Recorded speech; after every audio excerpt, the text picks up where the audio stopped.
जय श्री कृष्ण।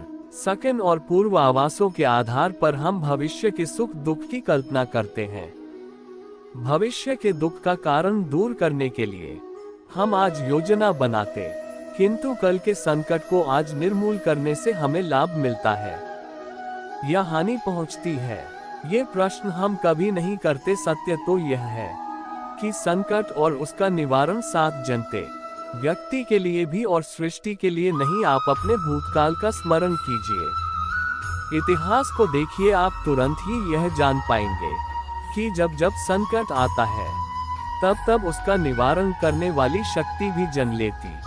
यही तो जगत का चलन है। वस्तुत संकट ही शक्ति के जन्म का कारण है। प्रत्येक व्यक्ति जब संकट से निकलता है तो एक पद आगे बढ़ा होता है, अधिक चमकता है, आत्मविश्वास से अधिक भरा होता है, न केवल अपने लिए अब तो विश्व के लिए भी। क्या ये सत्य नहीं वास्तव में संकट का जन्म है? एक अवसर का जन्म अपने बदलने का, अपने विचारों को ऊंचाई पर करने का, अपनी आत्मा को बलवान और ज्ञान मंडित बनाने का। जो ये कर पाता है उसे कोई संकट नहीं होता, किंतु जो यह नहीं कर पाता वो तो स्वयं एक संकट है। विश्व के लिए विचार कीजिए, कभी कभी कोई घटना मनुष्य के जीवन की सारी योजनाओं को तोड़ देती और मनुष्य उस आघात को अपने जीवन का केंद्र मान लेता है। पर क्या भविष्य मनुष्य की योजनाओं के आधार पर निर्मित होते हैं? नहीं। जिस प्रकार किसी ऊंचे पर्वत पर सर्वप्रथम चढ़ने वाला उस पर्वत की तलाई में बैठकर जो योजना बनाता है, वही योजना उसे उस पर्वत की चोटी तक पहुंचाती नहीं। वास्तव में वह जैसे जैसे ऊपर चढ़ता है वैसे वैसे उसे नई नई चुनौतियां, नई नई विडंबना आए, नए नए अवरोध मिलते हैं। प्रत्येक पद पर वह अपने अगले पद का निर्णय करता है। प्रत्येक पद पर उसे अपनी योजनाओं को बदलना पड़ता है। कहीं पुरानी योजना उसे खाई में ना ढकेल दे। वो पर्वत को अपने योग्य नहीं बना पाता, केवल स्वयं को पर्वत के योग्य बना सकता है। क्या जीवन के साथ भी ऐसा ही नहीं? जब मनुष्य जीवन में किसी एक चुनौती को, एक अवरोध को अपने जीवन का केंद्र मान लेता है, अपने जीवन की गति को ही रोक देता है, तो वह अपने जीवन में सफल नहीं बन पाता और ना ही सुख और शांति प्राप्त कर पाता। अर्थात जीवन को अपने योग्य बनाने के बदले स्वयं अपने को जीवन के योग्य बनाना ही सफलता और सुख का एकमात्र मार्ग नहीं। स्वयं विचार कीजिए, जीवन का हर क्षण निर्णय का क्षण होता है। प्रत्येक पद पर दूसरे पद के विषय में कोई निर्णय करना ही पड़ता है और निर्णय अपना प्रभाव छोड़ जाता है। आज किए गए निर्णय भविष्य में सुख अथवा दुख निर्मित करते हैं, न केवल अपने लिए, अपने परिवार के लिए, आने वाली पीढ़ियों के लिए। जब कोई दुविधा सामने आती है तो मन व्याकुल हो जाता है, अनिश्चय से भर जाता है।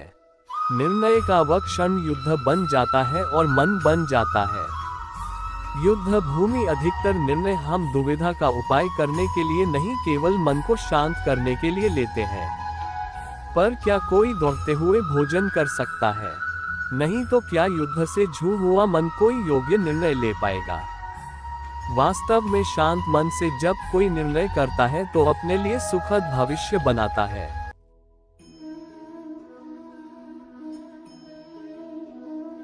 किंतु अपने मन को शांत करने के लिए जब कोई निर्णय करता है तो वह व्यक्ति भविष्य में अपने लिए कांटों भरा वृक्ष लगाता है।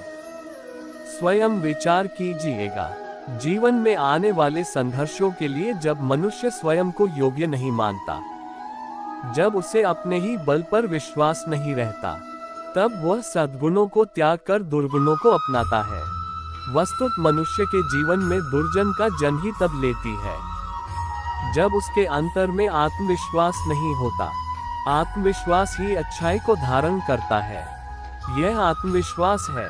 क्या जब मनुष्य यह मानता है कि जीवन का संघर्ष उसे दुर्बल बनाता है, तो उसे अपने ऊपर विश्वास नहीं रहता। वो संघर्ष के पार जाने के बदले संघर्ष से छूटने के उपाय ढूंढने लगता।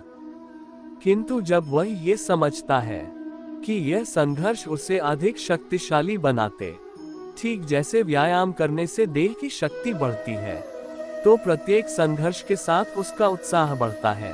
अर्थात आत्मविश्वास और कुछ भी नहीं, मन की स्थिति जीवन को देखने का दृष्टिकोण मात्र है। और जीवन का दृष्टिकोण तो मनुष्य के अपने वश में होता है।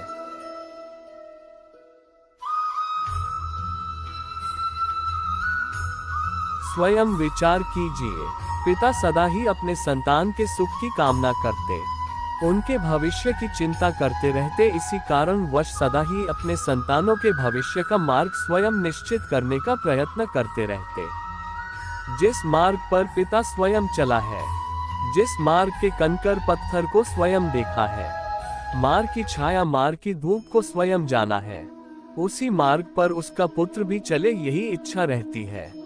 हर पिता की निस्संदेह उत्तम भावना है यह, किंतु 3 प्रश्नों के ऊपर विचार करना हम भूल ही जाते। कौन से प्रश्न? प्रथम प्रश्न, क्या समय के साथ प्रत्येक मार्ग बदल नहीं जाते?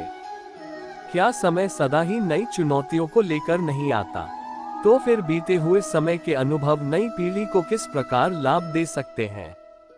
दूसरा प्रश्न, क्या प्रत्येक संतान अपने माता पिता की छवि होता है? हाँ, संतानों को संस्कार तो अवश्य माता पिता देते हैं, किंतु भीतर की क्षमता तो ईश्वर देते हैं। तो जिस मार्ग पर पिता को सफलता मिली है, विश्वास है कि उसी मार्ग पर उसकी संतानों को भी सफलता और सुख प्राप्त होगा। तीसरा प्रश्न, क्या जीवन के संघर्ष और चुनौतियां लाभकारी नहीं होती? क्या प्रत्येक नया प्रश्न एक नए उत्तर का द्वार नहीं खोलता? तो फिर संतानों को नए नए प्रश्नों, संघर्षों और चुनौतियों से दूर रखना, यह उनके लिए लाभ करना कहलाएगा या हानि पहुंचाना? अर्थात जिस प्रकार संतान के भविष्य का निर्माण करने के बदले उसके चरित्र का निर्माण करना श्रेष्ठ है, वैसे ही संतानों के जीवन का मार्ग निश्चित करने के बदले उन्हें नए संघर्षों के साथ जूझने के लिए मनोबल व ज्ञान देना अधिक लाभदायक नहीं होगा? स्वयं विचार कीजिए।